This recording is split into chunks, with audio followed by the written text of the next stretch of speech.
Hi, I'm Mark Graham. Today I'm going to teach you how to swap out the auger motor on your Silverbac. Alright guys, so to get to the back side of the control board, we're going to need a couple things. We're going to need a Phillips screwdriver, a pair of side cutters, and a small straight screwdriver. So what we're going to do is we're going to remove these two screws, the two screws down here, the two screws on the side, and there's also two screws in the back. That will release this bottom pan. At that point, I can use my side cutters, cut a few of the zip ties that are securing the harness underneath there. That'll give me the slack to get this board out and see the back of it. And then you can make your disconnection at that point. So let's get this thing taken apart.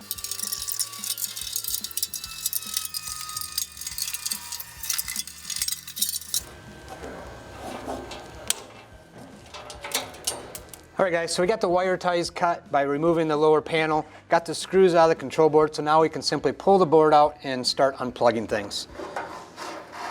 So as we pull the wires out here, we can see this is a split style RTD, so I can simply unplug the RTD and then start unplugging the components. Your green to green is going to be your auger, your yellow to yellow is going to be your fan,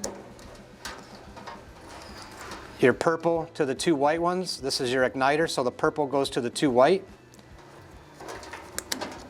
And then last but not least is your power, which is black and white to black and white, and your board's out.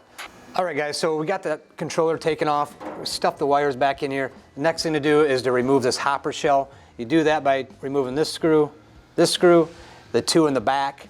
Like I said, we already got the bottom panel removed, but careful when you take that last screw out, this shell will lift right off, exposing everything inside and making it much easier to get to.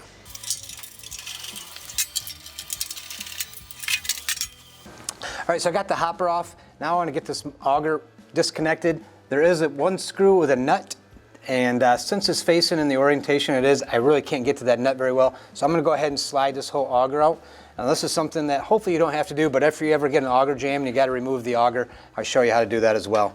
So simply take this one screw out here.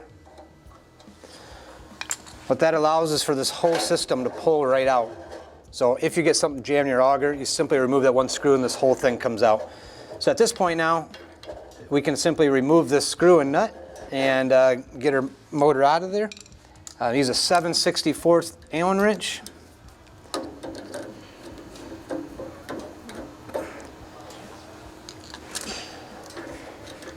Remove the screw and your motor comes off just like that. If you have to replace the bushing or anything, this simply slides on, slide it back on. This screw lines up to here to re-secure it. Put your nut and bolt back in. When you go ahead and put your motor back in, you're basically going to slide it back in here, put your screw back on, and make sure that the coil is facing the back of the grill. That way it's stable and it does not spin. It will not go the other way, so just make sure that coil is facing the back. Screw back in, secure your bushing, and you're all set.